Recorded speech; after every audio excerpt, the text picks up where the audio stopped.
আসসালামু আলাইকুম এইচএসসি 2024 পরীক্ষার্থীরা। তোমাদের এইচএসসির ফল প্রকাশ নিয়ে দ্য ডেইলি ক্যাম্পাস একটু আগে একটা নিউজ প্রকাশ করেছে। সেটা হলো এইচএসসির ফল অটো পাসে নয়, ফেল করলে ফেলই আসবে। দেখো, এটা কিন্তু অনেকেই বুঝতে পারছে, আবার অনেকে বুঝতে পারে নাই। আমরা ফার্স্টে দেখব তোমাদের দ্য ডেইলি ক্যাম্পাস নিউজে কী বলছে। চলতি বছরের এইচএসসি ও সমমান পরীক্ষার ফলাফল অটো পাসের ভিত্তিতে প্রকাশ করা হবে না। অনুষ্ঠিত পরীক্ষাগুলোতে প্রাপ্ত নম্বর এবং যে পরীক্ষাগুলো বাতিল হয়েছে সেগুলোর ক্ষেত্রে জিএসসি ও এসএসসি পরীক্ষায় প্রাপ্ত নম্বরের ভিত্তিতে সাবজেক্ট ম্যাপিং করে এই সার্বিক ফল প্রকাশের প্রস্তুতি নিচ্ছে শিক্ষা প্রশাসন। তাই অনুষ্ঠিত পরীক্ষায় কোনো শিক্ষার্থী ফেল করলে ওই শিক্ষার্থী সার্বিক ফলাফলে ফেলই করবে বলে জানিয়েছেন শিক্ষা প্রশাসনের কর্মকর্তারা।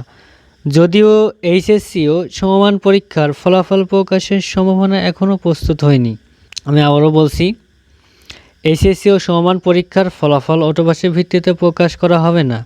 অনুষ্ঠিত পরীক্ষাগুলোতে প্রাপ্ত নম্বর এবং যে পরীক্ষাগুলো বাতিল হয়েছে সেগুলোর ক্ষেত্রে জিএসসি ও এসএসসি পরীক্ষায় প্রাপ্ত নম্বরের ভিত্তিতে সাবজেক্ট ম্যাপিং করা হবে। অর্থাৎ তোমাদের যে পরীক্ষাগুলো কিন্তু বাতিল হয়েছে ওগুলাতে শুধু সাবজেক্ট ম্যাপিং করা হবে। তোমাদের বাংলা প্রথম থেকে ভূগোল প্রথম পত্র তোমাদের কিন্তু 7টা পরীক্ষা হয়ে গেছে। এই 7টা পরীক্ষায় কিন্তু তোমাদের অটো পাস দেওয়া হবে না। তোমাদের এই 7টা সাবজেক্টে যার যার প্রাপ্ত নাম্বার দেওয়া হবে।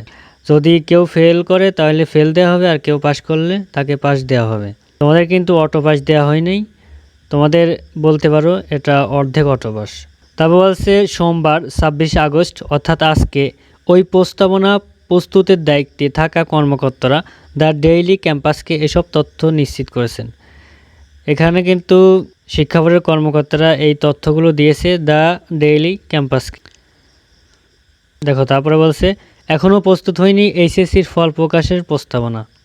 জানতে চাইলে আন্তঃশিক্ষা বোর্ড পরীক্ষা নিয়ন্ত্রক উপকমিটির আহ্বায়ক ও ঢাকা বোর্ডের পরীক্ষা নিয়ন্ত্রক অধ্যাপক আবুল বাশার দ্য ডেইলি ক্যাম্পাসকে বলেন, প্রস্তাবনা এখনও প্রস্তুত না হলেও এ পরীক্ষার ফল অটো পাসের ভিত্তিতে হবে না।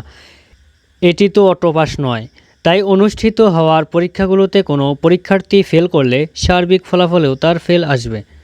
আর যে বিষয় বা পত্রগুলোর পরীক্ষা বাতিল করা হচ্ছে সেগুলো সাবজেক্ট ম্যাপিং মাধ্যমে ফল প্রকাশের চিন্তাভাবনা চলছে। আমি আবারও বলছি, অনুষ্ঠিত হওয়ার পরীক্ষাগুলোতে কোনো পরীক্ষার্থী ফেল করলে সার্বিক ফলাফলেও তার ফেল আসবে। অর্থাৎ তোমাদের যে 7টা সাবজেক্টে পরীক্ষা দিয়েছো ওই 7টা সাবজেক্টে তোমরা যে কোনো একটা যদি ফেল আসে তাহলে ফেল করবে। অর্থাৎ তোমাদের 7টা সাবজেক্টের মধ্যে 7টা সাবজেক্টেই পাস করতে হবে। দেখো, তিনি আরও বলেন, এইচএসসির ফল প্রকাশ নিয়ে নানা রকম প্রস্তাবনা আমাদের কাছে আসছে। প্রস্তাবনাগুলো যাচাই বাছাই করেছি, তবে এখনও কাজ বাকি। এর মধ্যে শুরু হয়েছে বন্যা। আপাতত আমরা বন্যায় ক্ষতিগ্রস্ত প্রতিষ্ঠানগুলোর তথ্য সংগ্রহ করছি।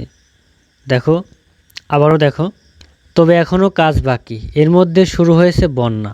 আপাতত আমরা বন্যায় ক্ষতিগ্রস্ত প্রতিষ্ঠানগুলোর তথ্য সংগ্রহ করছি। সার্বিক বিষয় পর্যালোচনা করে এই প্রস্তাব চূড়ান্ত করা হবে। তোমরা কিন্তু সবাই জানো বাংলাদেশের 11টা জেলা কিন্তু বন্যা ডুবে গেছে। এই বন্যার কারণে তোমাদের এইচএসসি পরীক্ষার রেজাল্ট কিছুদিন পেছায় দিতে পারে। তো প্রিয় শিক্ষার্থীরা, তোমাদের এইচএসসি পরীক্ষার পরবর্তী যে কোনো আপডেট পেতে আমাদের চ্যানেলটা সাবস্ক্রাইব করে পাশে থাকা বেল আইকনটা বাজিয়ে দিও।